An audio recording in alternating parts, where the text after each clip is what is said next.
What up, y'all? This your boy JB, aka Spoken, and I am here with another thing of unspoken truth. Now check it out, man. I'm gonna just go ahead and jump straight into it, man. Amber Geiger. This was a white woman who was sexting or shooting texts to a fellow officer who was already married at the time, and I guess she ended up opening up the wrong door, supposedly, and a guy named Botham John, he was in there eating ice cream, and she said she feared for her life because she thought she was in her apartment, and she heard him say, hey, and she shot this man dead in cold blood. Now, no one really knows what happened in that room but those two. But, she got caught up in a lot of different things. She got caught and exposed for being a racist in previous texts, basically saying something about, I'm waiting for this to be over, about Martin Luther King, or wait, he's dead, or something like that. She got caught up in text saying not to be racist. I don't know, man. She said a whole bunch of stuff, bro. And, when Brother John was shot down, she didn't perform CPR. And then when she dialed 911, the dispatcher didn't even tell her to perform CPR. Or didn't even ask, was the brother breathing? That was wrong on the dispatcher's part, but obviously the dispatcher didn't really know what was going on, but they should have got fired for that. But the first thing that came out of her mouth was, oh my gosh, I'm about to lose my job. Well, this man lost his life, bitch. This man lost his life. So they did the trial and everything, and I seen a lot of things wrong. First off, I just want to go ahead and say this was SamboCity.com. SamboCity.com. This was probably one of the most Samboic cases I've ever seen, and I'm pretty sure there were more. For there to be like 5 black juries, 5 black people on that jury, and so many different elements to that case that prove that this woman was a white supremacist. Look, man, I can't say I don't believe it, because I can believe that it went down like this. But this is why I said let's wait until the sentencing go down. Now, I sat back and watched for about 3-4 days to see how the shit would turn out. And let me tell you something, man. The emotions and the tears of a white woman is one of the most dangerous things in the entire universe. I'm gonna say it again. The emotions and the tears of a white woman is one of the most dangerous things in the universe. Because when a white woman get to crying, when a white woman get to spilling her emotions, that's when white supremacy wake up and start blowing their whistles. They start blowing their whistles and start circling their wagons and stuff like that. And man, this junk was so sick amongst Brother Botham, brother, the judge, and the deputy that was in that room, the bailiff, I don't know what she was, the deputy. And they was all black. His brother was the black man, the judge was the black woman, and the deputy who combed her fingers through her hair when Amber was found guilty. She the damn coon her damn self. All of them coon. And I hate to say this, because Brother John's brother, that's his family member, man. Nobody's gonna be hurt more than him, because he's family. But he got on that stand. He was like, look, I don't want you to go to jail. I don't wish that you rot in hell or die. I actually wish the best for you. And I know my family didn't know that I was going to say this, but this is how I feel, because I feel like this is what my brother would want. And I'm like, man, this can't be serious, man. We about to walk into a Sambo circus. So he got on the microphone and he asked the judge for permission to hug her. Can I hug her, please? Can I hug her, please? And the judge said yes. And he walked up to the lady. She ran up to him with her arms over his shoulders, and they both, she cried like, oh, I'm so sorry.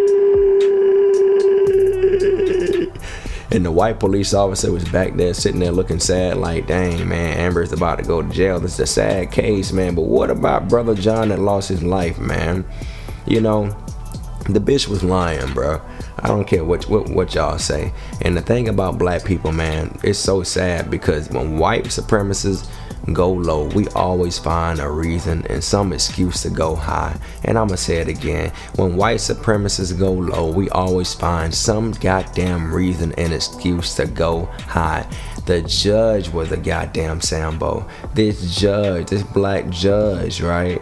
This black judge Literally. She didn't sentence her, but after the case was over, she had a brief conversation with the woman and gave her a hug too, as well, looking sad. And then if you look throughout the case, she would looking like she was stressed out, like inhaling and exhaling, like, ooh, this is a tough case, you know. And she only did that because she didn't want to get voted off. She didn't want to get voted off, because if she would have went against the union, which is what she's a part of as a judge, them crackers would have voted her off. They would have voted her off in a heartbeat, because that's the code that they play by.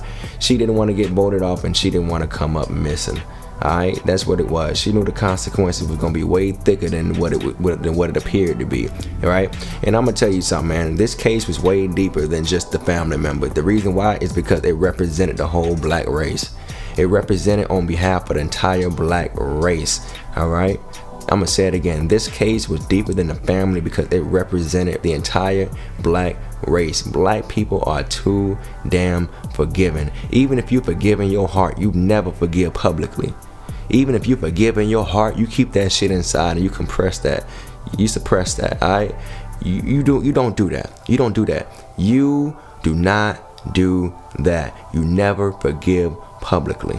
Do not forgive publicly, because you're enabling the activities and the oppression towards black people and white supremacy. You're enabling that behavior. You're enabling those activities. You know what I'm saying? This deputy combed her fingers through her hair. This brother went up and hugged the woman. The judge went and hugged the woman. And I'm going to tell you where it went wrong too.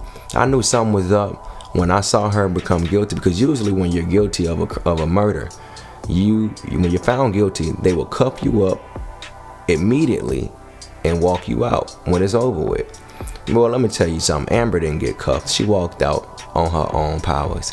And then the next day, when somebody especially is on a murder trial, bro, when they're found guilty, they supposed to come in with a jumpsuit and with the cuffs on and just get their sentence and going on to your little cell, going on to your bunk.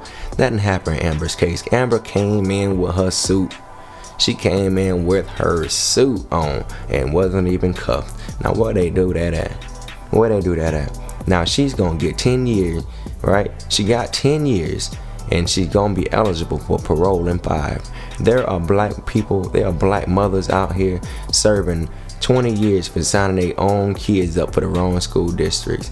There are black people out here that got life sentences for weed, bruh.